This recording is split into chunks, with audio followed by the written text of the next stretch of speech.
At ayan mga ka-crypto, update po tayo ngayon dito kay Pi Network.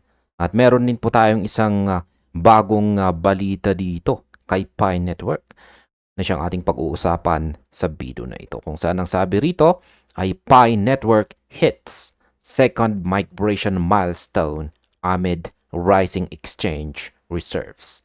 Yan, habang tumataas daw po ang reserves sa mga exchanges, na hit or naabot na ni Pi Network ang kanyang second migration milestone.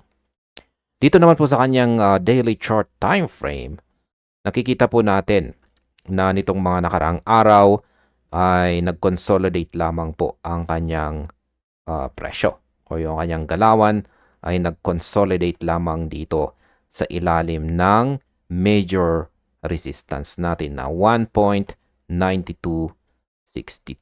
Ayan, palakihin natin. At yan po yung nangyari dito. Meron po siyang naging matinding paggalaw dito nitong nakaraang March 12 hanggang March 18. Bumagsak po siya. Umangat po siya dito. Ayan, mabilis po siyang umangat noong nag-umpisa po ng March 2 hanggang March 12. Tapos mabilis din po siyang bumagsak. Kaya yan po yung tinutukoy ko na naging paggalaw po niya dito. Ayan. At pagkatapos po niyang bumagsak dito noong mga March 18 ay nag-consolidate na po siya. Ayan, nag-consolidate po siya hanggang sa kasalukuyan. Ngayon ay meron po tayong isang trend support dito. Ayan, at kinuha po natin yung trend support na ito. Nabuo po ito dahil sa rejection natin dito at saka rejection dito. Ayan, yung latest rejection natin ay nangyari po noong March 18 at saka March 19. Kaso, ang problema po ngayon, mapapansin natin na kahapon ay nakaranas po siya ng breakdown. Yan, nagkaroon tayo ng breakdown dito kahapon. Tumagos po yung nabuong candlestick natin na isang bearish candlestick sa ating trend support dito. Kaya nabasag po ito. Yan, dulot po yan ng epekto ng mga negatibong balita natin. Kasi bumagsak din po si Bitcoin. At nagagawa po niyang hatakin. Kapag bumabagsak po kasi si Bitcoin ay nagagawa niyang hatakin ang buong crypto market. At kasama na po si Pi Network dito. Kaya bumagsak si Pi Network. At nabasag yung ating minor trend support dito na ngayon na po ay nagsisilbing trend support. Maliban po dyan, ang ating Hallswitch indicator ay kulay red. Kapag nakikita po natin na kulay red yan, ibig sabihin ay marami pong sellers or nagbebentahan ngayon. Yung ating QQA mode indicator naman na nagpapakita ng volume ay ayan, ganun din, sang-ayon po siya sa ating QQE, sa ating Hallswitch indicator na maraming nagbebenta ngayon ng kanilang Pi Network. Kung pag nagpatuloy po yan na sunod-sunod na lumalaking mga QQE bars ang nabubuo, ibig pong sabihin ay patindi ng patindi ang ating selling pressure or dumarami ang mga nagbebentahan. Ngayon, sa ngayon, ang pumipigil po sa pagbagsak ngayon ni Pi Network ay ang ating minor support dito na nasa presyong 0.1738. Yan, ito po yung pumipigil. Nabuo po yan dahil sa mga rejections natin dito. Ayan. At yung latest rejection po natin ulit dito. At ngayon ay, ayan na po. Tumama na po siya sa ating support. At babantayan po natin yan kung magagawa bang pigilan ng support natin ang patuloy na pagbagsak ni Pi Network. Ayan. Ngayon ay balikan po natin ang ating balita rito at ipaliwanag po natin kung ano nga ba ang nilalaman nito. Ayan. Ang balita na ito ay masasabi ko pong magandang balita para sa mga ka-pioneers natin. Ayan, isang napakalaki at napakagandang balita po ito tungkol sa ating hinihintay na Pi network ecosystem. Alam naman nating lahat na mula noong Pi Day 2026, unti-unti nang naging masigla ang galaw sa loob ng network at ngayon ay mayroon na po tayong opisyal na numerical data kung saan ay meron na pong mahigit 119,000 na pioneers ang matagumpay na nakatapos po ng kanilang second migration. Ibig sabihin ang mga additional balances at lalong-lalo na ang ating mga hihintay na referral mining bonuses ay nagsisimula ng pumasok sa ating mainnet wallets. Pero sa kabila po ng magandang balitang ito, meron pong isang red flag o babala po tayong nakikita sa on-chain data. At yan po ay ang pag-akyat ng Pi holdings sa mga centralized exchanges na umaabot na sa bagong all-time high. Kaya sa balitang ito ay pag-uusapan po natin ang numerical milestone, ang epekto po ng tumataas na supply sa presyo, at kung ano nga ba ang ibig sabihin ng Pi Launchpad at saka App Studio para sa ating lahat. Kaya ihanda po natin ang ating sarili para malaman kung ang Pi network ba ay patungo sa tagumpay o sa isang matinding price correction. Yan, simulan po natin sa mga detalye ng second migration milestone. Ayan, ang tagumpay ng core team at ng community.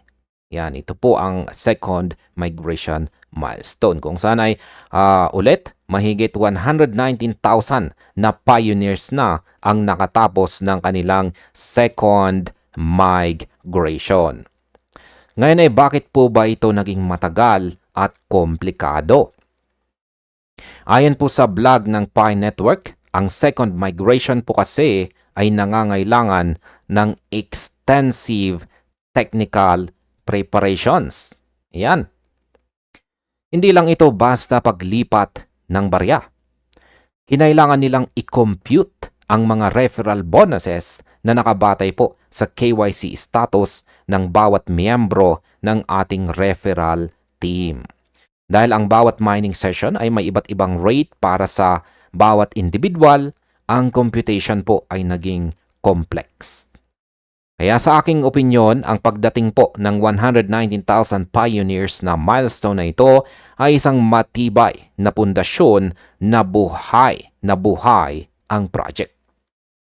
Ipinapakita nito na ang core team ay seryoso po sa paglilinis ng system at pagpasok ng mga legit na miners lamang.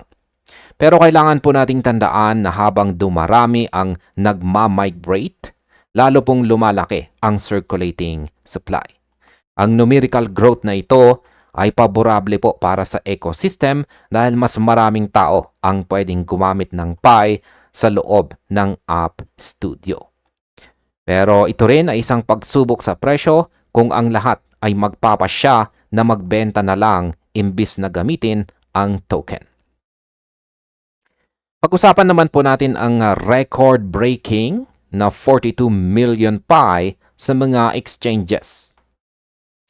Yan, heto po ang bahagi na dapat natin tutukan ng maigi.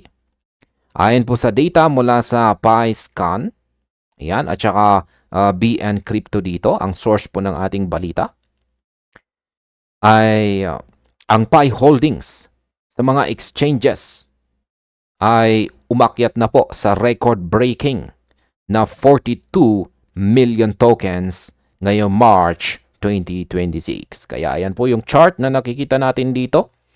Mula 419.9, yan, umabot po ito sa 472. Kaya, ayan, noong March 2025, ayan, nakalipas na taon, ay ang numerical value lamang po nito ay nasa 263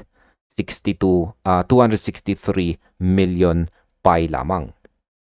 Ibig sabihin nakakita po tayo ng 79.5% na pagtaas ng supply sa loob lamang ng isang taon.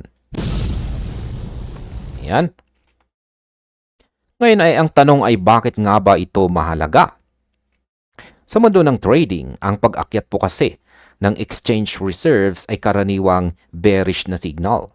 Ibig sabihin maraming holders ang naglilipat ng kanilang tokens mula sa private wallets patungo sa trading platforms para maging handa sa pagbebenta. Kaya masasabi ko po rito ay nakikita ko po rito ay isang malaking hamon. Kapag ang supply sa mga exchanges ay lumalaki ng mabilis kaysa sa dami ng bumibili o buyer demand, ang natural na resulta ay ang downward pressure sa presyo. Sa kasalukuyan, si Pi po ay naglalaro sa presyong 0.1758. Ayon po sa nakikita natin dito sa platform ng Trading View. Ayan. Ngayon,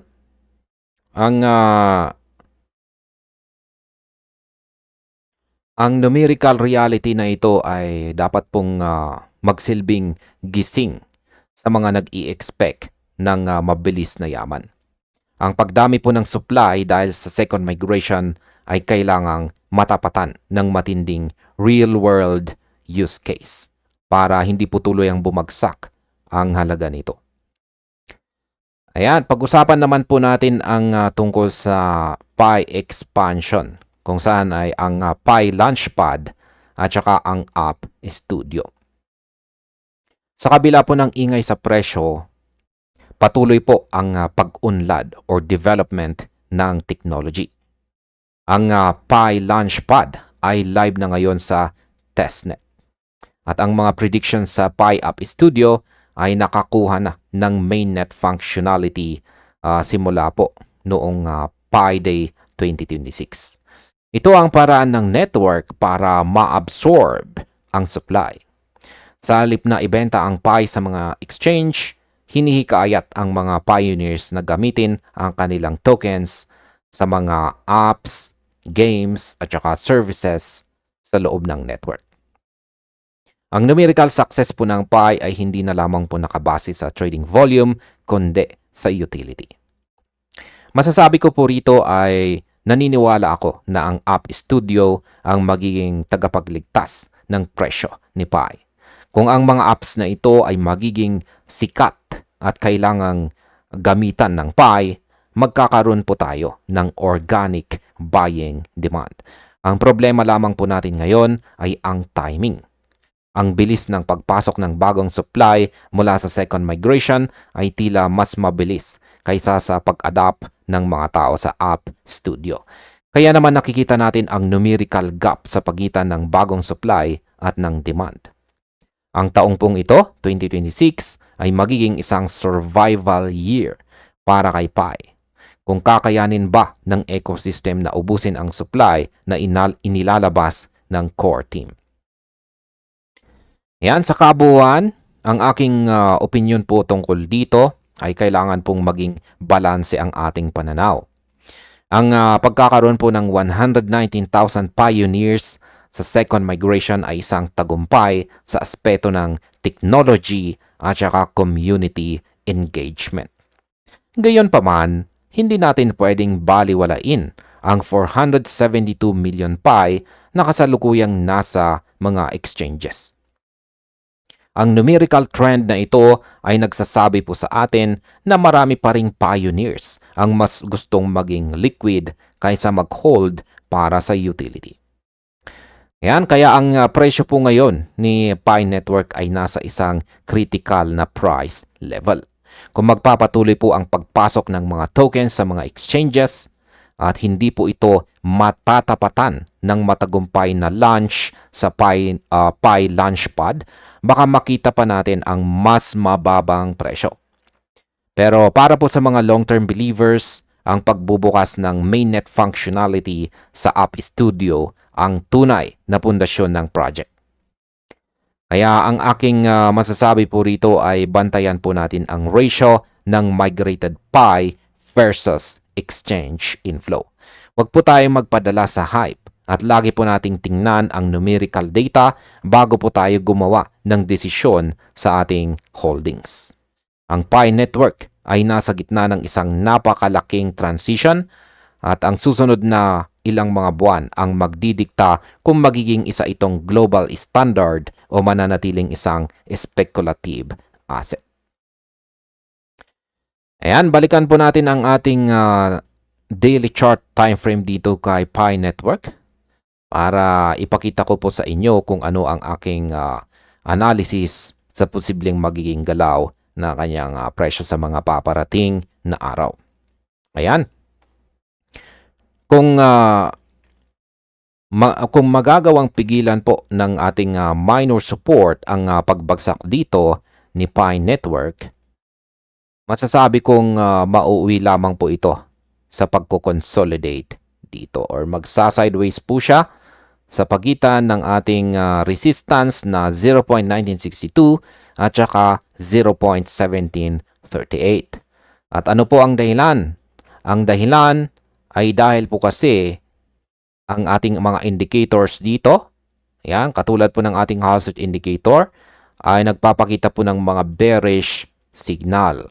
Ganon din po yung ating QQE mode dito na sang-ayon na lumalakas po ang bearish pressure. Ayan, red na tatlong magkakasunod na QQE bars. Kaya malakas po ang ating bearish signal. Kaya kung magagawang pigilan ng ating minor support dito sa 0.1738, ang bearish pressure na yan o yung mga nagbebenta, mauuwi ito sa consolidation. Ngayon, kung hindi po magawang pigilan ng resistance na yan ang mga nagbebenta or ang selling pressure, yan, mataas po ang chances na siya ay babagsak at aabot po siya dito sa sunod na minor support naman natin sa 1533. At base po sa patuloy na magiging volume, kung mananatiling malakas ang bearish momentum, ay baka mababasag na rin ito. At yan, yung sunod na major support natin dito sa ibaba, pinakaibaba ay nasa 0.0976 na po. Kaya ito po, pero sa ngayon ay ito po yung dalawang support natin na kailangan po nating bantayan. Ngayon, kung aangat nga ba si Pi Network ay mukhang base po sa aking analysis ay mukhang malabo po na umangat siya unless na meron po tayong isang napakagandang balita na magti-trigger para siya ay umangat. Yan, pero kung sakali man na aangat siya, yan ay ang babantayan po natin na presyo na maaaring pumigil sa kanya ay ang ating major resistance dito sa 0.1962. Kasi hindi po basta-basta mababasag yan.